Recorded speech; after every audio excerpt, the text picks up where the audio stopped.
Welcome back, everyone. We're diving into something today that hits close to home for a lot of us, I think. Rejection-sensitive dysphoria, RSD.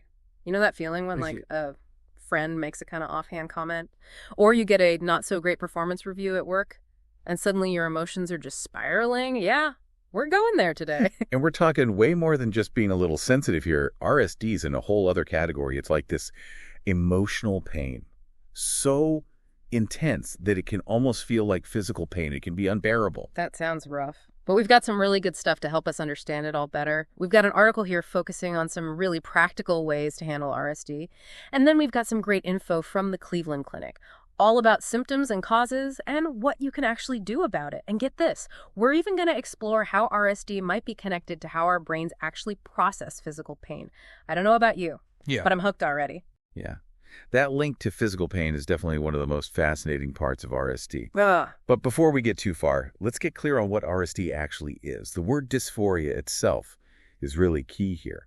It basically means this deep sense of unease or discomfort, often intense enough to feel like actual pain. Okay, so that definitely makes it different from just being a little sensitive to what people think. Right. You know, everyone experiences rejection sensitivity to some degree. It's kind of built into us as social creatures. But RSD, it seeks way beyond that. It's connected to this thing called emotional dysregulation, which basically means your brain has trouble regulating emotional signals. Imagine like a radio, where the volume knob is stuck on high. Every little sound becomes totally overwhelming and just distorted. Whoa. I can see how that would make normal interactions feel like walking through a minefield. Exactly. And emotional dysregulation can manifest in a lot of different ways. But with RSD, the key is that it's perceived rejection. That triggers this whole cascade of intense emotional pain. So someone with RSD isn't just feeling a bit down after a rejection. It's something much deeper and more visceral. Exactly. And it can show up in so many different ways, which can make it really tricky to recognize. Speaking of tricky, this Cleveland Clinic article highlights some pretty varied symptoms. We're talking like sudden outbursts of anger, or sinking into a deep depression, or even going to extreme lengths to please people just to avoid any hint of disapproval. Some people even swing to the other extreme and become total perfectionists, pushing themselves to the limit so they won't fail. Does any of this sound familiar? I gotta admit, even I relate to some of these. Yeah, it's definitely more common than people realize. And the thing is, we still don't know exactly what causes RSD. But research is starting to uncover some really fascinating clues. One of the most promising areas is focusing on the brain itself, particularly the brains of people with ADHD. There seems to be this connection between ADHD and the brain's ability to regulate those internal signals, especially the ones related to rejection. So it's like someone with ADHD might be picking up on those rejection signals way louder than someone without it. That makes a lot of sense, especially with all the challenges with emotional regulation that are often associated with ADHD. Right. And here's where it gets really interesting. Research has shown that social rejection actually triggers very similar activity in the brain as physical pain. Wait, so my brain is processing a meme comment from my boss the same way it processes stubbing my toe? That's crazy. It is. But for someone with RSD, those pain signals aren't being filtered as effectively. So that social stub toe can feel incredibly intense. It's like the emotional equivalent of a broken leg. Wow.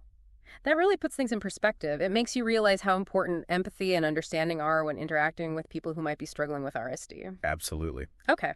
I think it's time to get to the part a lot of you are probably waiting for. Yeah. What can you actually do about RSD?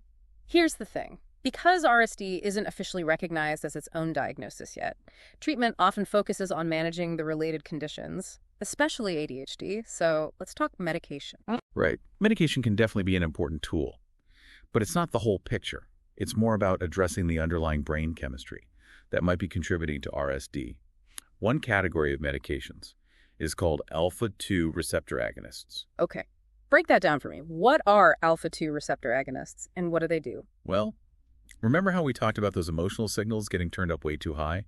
Alpha-2 agonists basically work by activating specific receptors in the brain that help dial down the volume on those signals.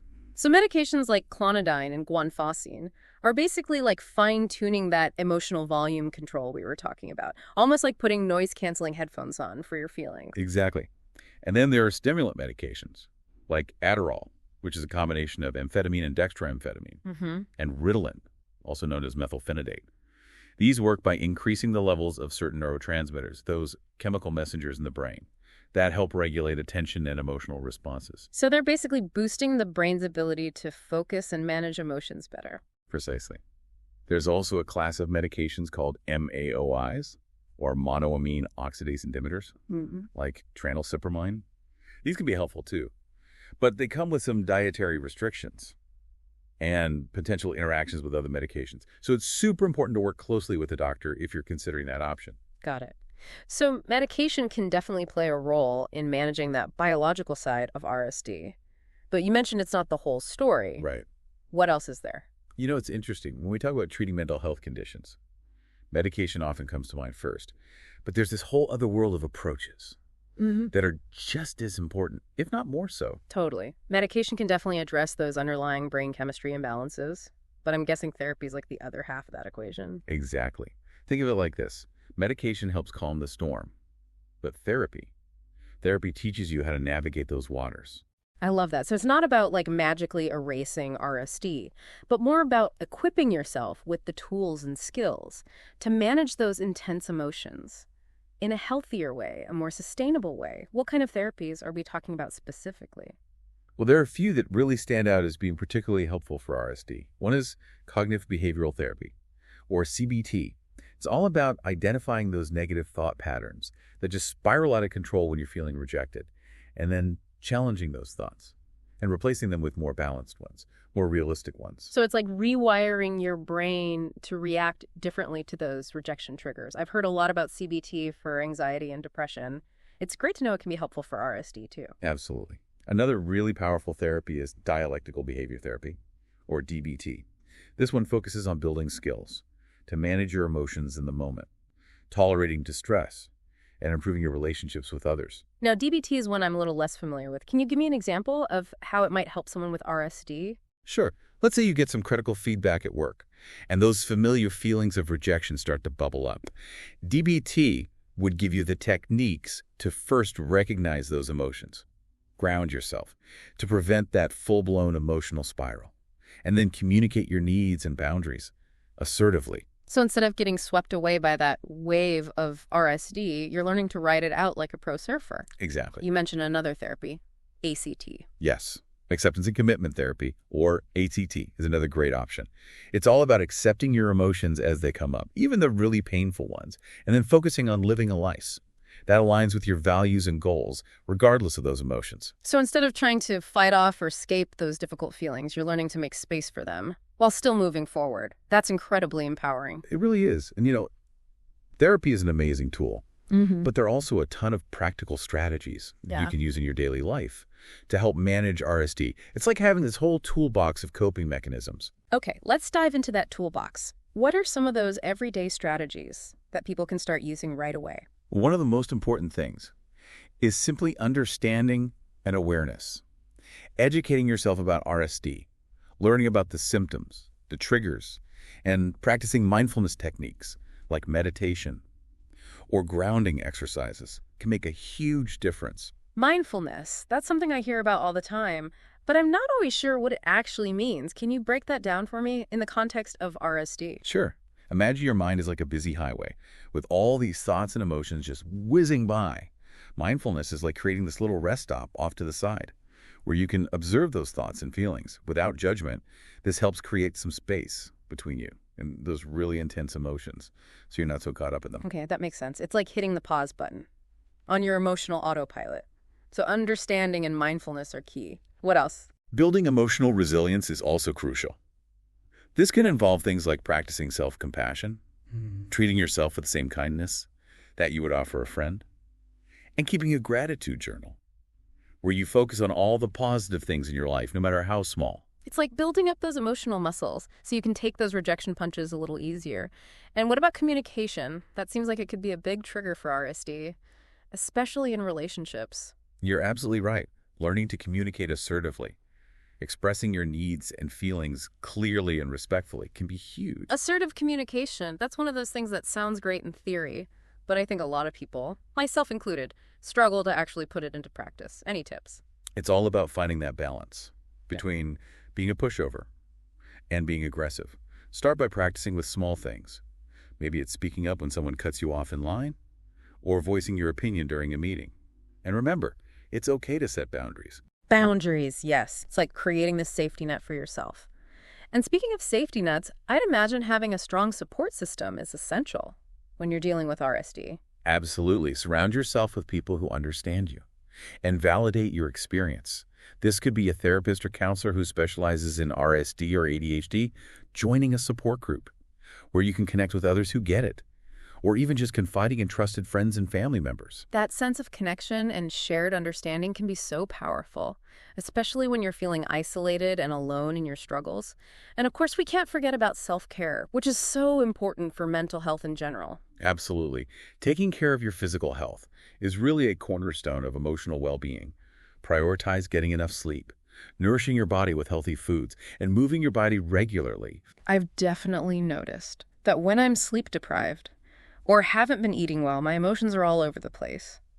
What about those moments when you're actually in a triggering situation? Like, let's say you get some harsh feedback at work, or you feel like you've been excluded from a social event.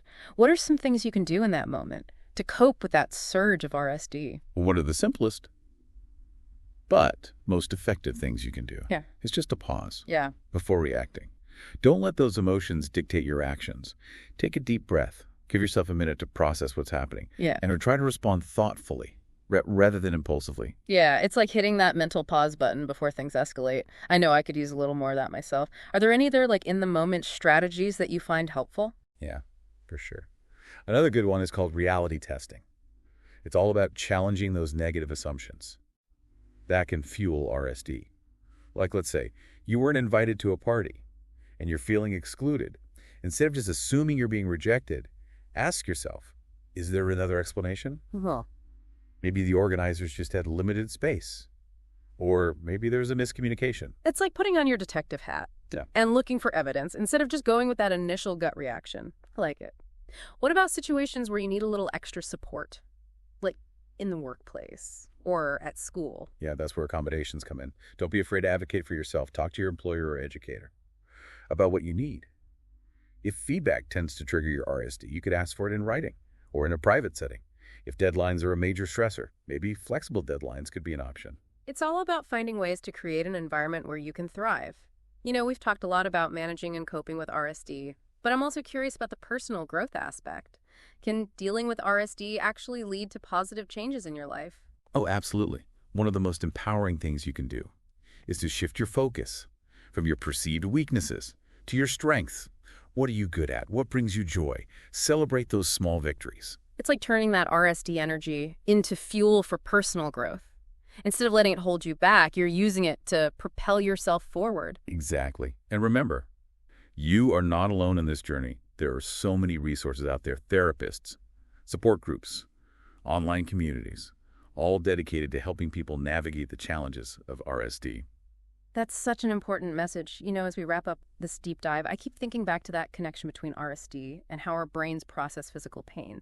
It really highlights how important empathy and understanding are in how we interact with each other. Couldn't agree more.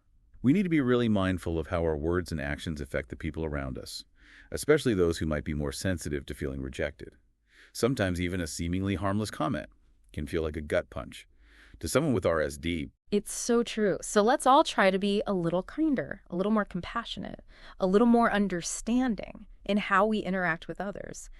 You never know what silent battles someone might be fighting. Well said. To our listener, wherever you are on your journey with RSD, please know that you're not alone. There's help out there. There are strategies that work, and there is hope for a brighter future. Keep learning, keep exploring, and keep believing in yourself.